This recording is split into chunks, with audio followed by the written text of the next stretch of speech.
Perkenalkan, nama saya Kaila Nabila dari MTSN 1 Kota Malang akan membawakan pidato dengan tema Menjaga Kesatuan Bangsa melalui Bahasa Indonesia di Tengah Keragaman.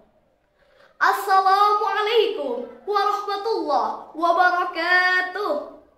Hamdan wa syukranillah, salatan wa salaman ala rasulillah, amma ba'd. Dewan juri, hadirin yang saya hormati, syukur pada Allah atas segala yang kita nikmati.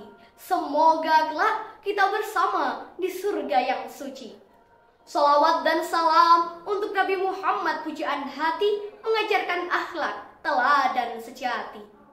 Hadirin dan teman-teman yang dirahmati Allah, Indonesia adalah negara kepulauan yang sangat luas, terbentang dari Sabang hingga Merauke.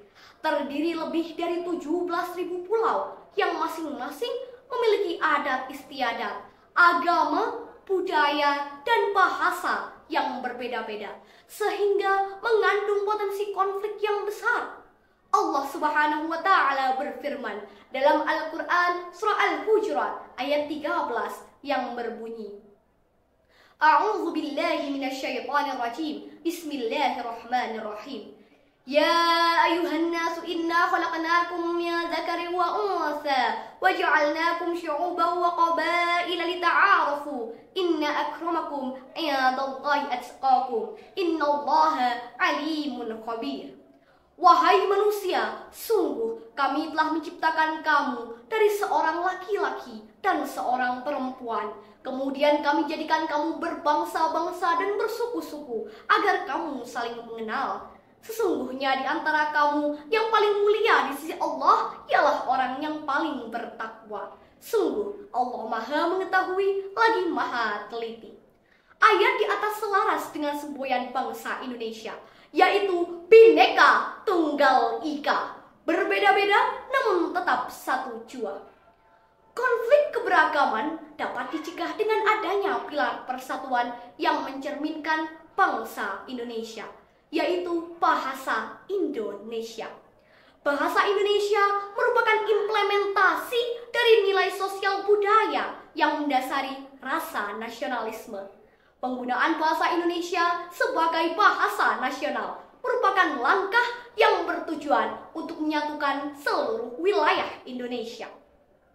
Sedikit ilustrasi, ketika ada seorang dari suku Bali yang menyapa tetangganya yang berasal dari suku Jawa. Orang Bali ini bilang, "Ragane jadi ki jabli," yang kurang lebih artinya, "Kamu mau kemana, Kak?" Kemudian orang Jawa ini menjawab, "Ngapunten, kula mboten jagi, Pak," yang artinya, "Maaf, saya sedang tidak jaga, Pak." Kan tidak nyambung jadinya. Nah, disinilah pentingnya penggunaan bahasa Indonesia sebagai bahasa persatuan. Melalui bahasa Indonesia, komunikasi antar dua suku yang berbeda bahasa dapat berlangsung dengan lancar, sebab kedua belah pihak dapat memahami percakapan yang dimaksud.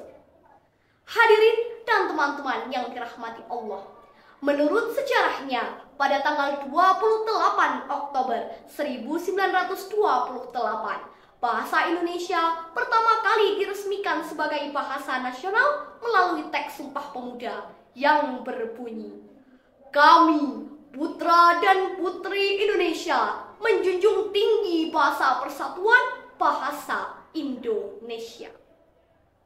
Melalui kutipan teks Sumpah Pemuda tersebut menunjukkan kedudukan bahasa Indonesia, yaitu yang pertama, bahasa Indonesia sebagai bahasa persatuan. Kedua, bahasa Indonesia sebagai identitas bangsa. Ketiga, bahasa Indonesia sebagai lambang nasionalisme. Dan yang keempat, bahasa Indonesia sebagai bahasa negara.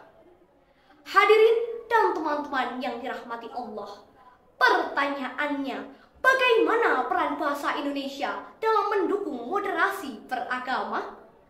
Caranya adalah dengan menggunakan bahasa Indonesia yang baik dan benar dalam menerapkan moderasi beragama. Mengapa demikian? Karena untuk menjaga kesatuan bangsa di tengah keragaman yang ada, Diperlukan pula sikap beragama yang toleran dan tidak arogan.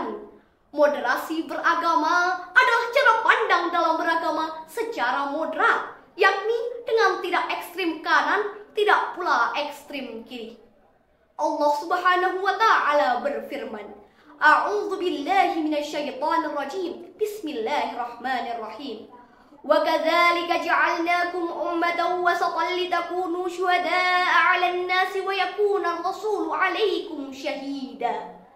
Yang artinya, dan demikian kami menjadikan kamu umat Islam, umat wasatan, adil dan pilihan, agar kamu menjadi saksi atas perbuatan manusia dan agar Rasul Muhammad menjadi saksi atas perbuatan kamu.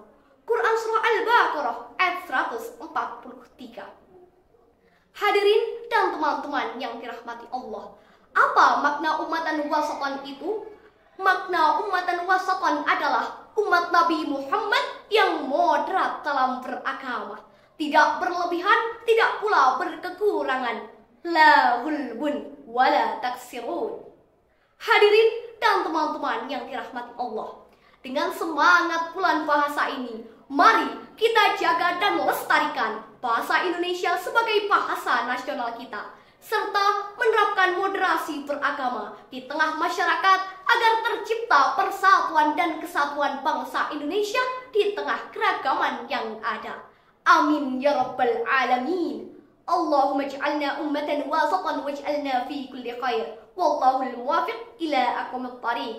Wassalamu alaikum warahmatullahi wabarakatuh.